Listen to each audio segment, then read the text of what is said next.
الحمد لله رب العالمين، والصلاة والسلام على أشرف المرسلين نبينا محمد صلوات ربي وسلامه عليه وعلى آله وأصحابه أجمعين. أما بعد، baada ya kumhimidi Allah tabaraka wa taala na kumtakia rehema na amani kiongozi wa umma mtume wetu sallallahu alaihi wasallam, ndugu zangu katika imani, kama ambavyo tumeanza hotuba yetu kwa mara ya kwanza ikibeba unwani al-mawdhu' al-qayyim ambayo inazungumzia afatul lisan, madhara ya ulimi. Tukabainisha kwamba madhara ya ulimi, ndugu zangu, yapo mengi sana, hatuwezi kuyadondoa kwa mchana huu kwa kiasi ya nusu saa tukayamaliza. Tukasema yapo mfano kama al-ghiba, yote haya ni madhara ya ulimi. Ipo al-kadhibi, ni madhara ya ulimi. Iko as-sukhriya, ni madhara ya ulimi, maana utamwita mwenzako jina baya, utamkejeli mwenzako, wote utatumia ulimi. Sababu kama utamwangalia hivi tu hataelewa kila kutumia ulimi wako kutumia madhara yale, basi yatamkasirisha yule. Haya yote ni katika madhara ya ulimi, ndugu zangu katika imani.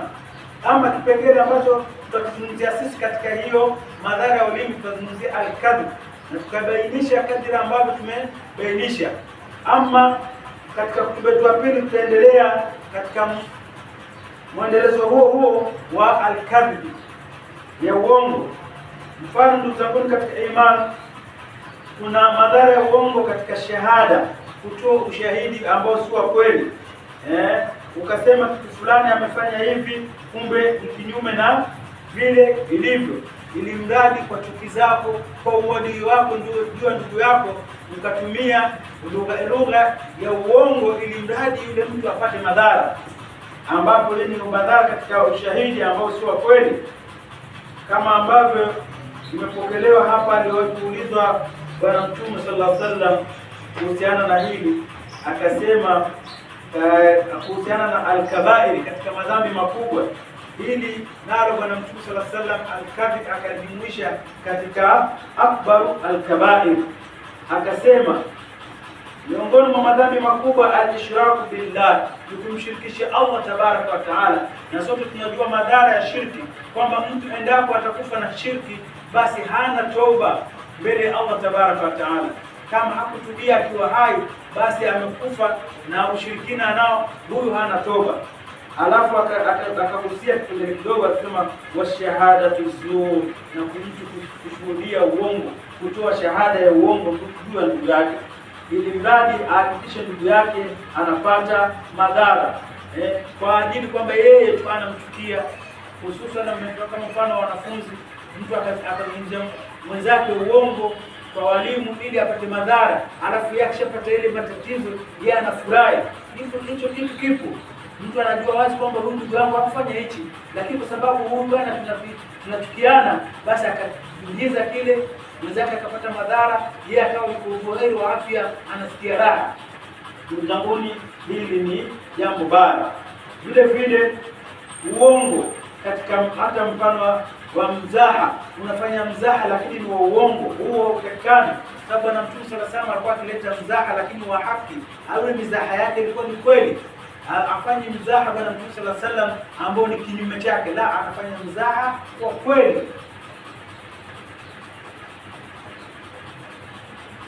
Kwa hiyo ndugu zangu, hata tunapofanya mzaha ili watu wafurahi, watu waone kwamba huyu anafurahi, anachangamsha genge, lakini kumbe kile tunachosema watu watafurahi, watacheka, lakini ni uongo.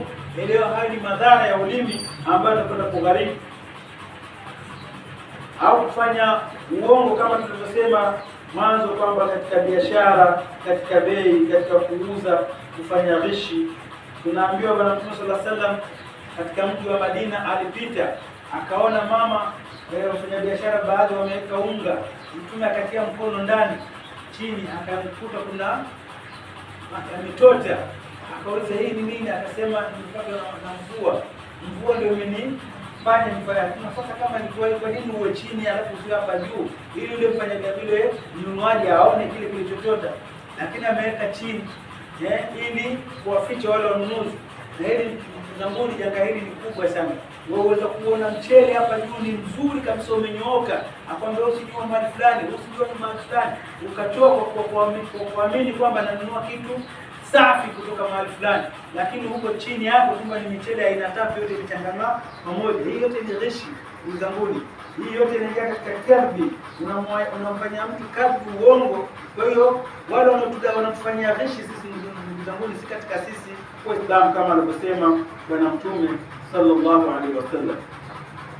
Bwana Mtume anamwambia, kwa nini basi ule watoto usingeuweka huko juu? Hizi ndio hali za watu. Ndugu zangu, tukimalizia hotuba yetu tutazungumzia aqibatul kadhibi, mwisho wa uongo. Nini mwisho wa uongo, ndugu zangu? Mwisho wa uongo ni kitu kibaya sana, kwamba huu uongo ambao ni katika maafa ya ulimi unatuonyesha kwamba ni miongoni mwa alama za unafiki, kama Bwana Mtume sallallahu alaihi wasallam alivyotubainishia hilo, kwamba ni miongoni mwa alama za unafiki. Kutoka kwa sahabi jalil Abi Hurairah radhiyallahu anhu anasema, hakika Bwana Mtume, rehma na amani zimshikie yeye, anasema ayatul munafiq thalathun, alama za mnafiki tatu. Mnafiki ambaye ni amali wa kimatendo ana alama tatu. Alama ya kwanza, idha hadatha kadhaba, anapozungumza tu basi yeye asemi kweli, anasema urongo, ambao ni katika maafa ya ulimi. Wa idha wa'ada akhlafa, na akitoa ahadi yeye mwenyewe kwa nafsi yake, kwa kuangalia mimi kitu hichi ninachotakiwa kitekeleze nikitekeleze kwa muda gani, akatoa mwenyewe muda, siku, wakati, lakini akakhalifu yeye mwenyewe. Hizo mwekee question mark, mwekee alama tusual, alama ya kufahamu kwamba huyu mtu si mtu mzuri, ana chembe chembe za nifaa. Na vile vile, ndugu zanguni, wa idha tu'mina khana, akiaminiwa basi yeye anafanya khiana ndani ya nafsi yake kwa kile ambacho ameaminiwa. Kwa hiyo leo kwamba huyu ni mtu ambaye ni nani? Ni nafiki. Na vile vile hakika huyo mtu nafiki anazuiliwa na Allah tabaraka wa taala neema ya uongofu. Ukiwa katika hali ya kupenda uongo, basi Allah anakuzuilia katika hali ya uongofu, unakosa uongofu. Kwa nini? Kama alivyosema Allah tabaraka wa taala katika hii sura Ghafir, asema inna Allah la yahdi man huwa musrifun kadhab, kwamba Allah hamuongoi mtu ambaye ni musrif, mwenye kufanya israf, mwenye kufanya mambo ya kupitiliza, tena alafu ni kitu uongo sana. Allah hawezi kuiongoa kitu kama hili, hawezi kupeleka katika njia ambayo ni ya sawa. Kwa hiyo hata Allah tabaraka wa taala anamnyima uongofu katika masala mazima ya dini yake, masala mazima ya jamaa wake, kwa sababu ni mtu mbaya, ni mtu mwovu. Uzanguni, hii ni hali mbaya ambayo tukizoea ndio itatuletea madhara makubwa, na ndio ambayo imeleta madhara makubwa katika dini yetu hii. Ndio unaona haya majambo yaliyoingizwa hayawezekani kutoka katika hii dini. Kumbe ni mijambo ya uongo imeletwa na watu mazushi. Mfano leo katika jamii zetu masala ya 40, kila mtu mtu 40, ndio watu wamebeba kwa mashia huko. Unatoka kwa kusema kila siku naomba kuna 40, kuna 40. Mamilioni ya watu wanakwenda katika upotofu huo, na sisi tukachukua haya yote ni uongo, tumeyaleta katika majumba yetu, katika miji yetu, tunayafanya ni mambo mazuri, mambo ambayo ya kuthaminiwa sana. Hapo mtu kile utasikia kuna kitu kinaitwa 40. Hii kweli tumetoa wapi katika Uislamu? Hakuna. Lakini ulimi wa watu walio na fasaha wameingiza. Ndugu zangu, haya ni mambo ya hatari sana.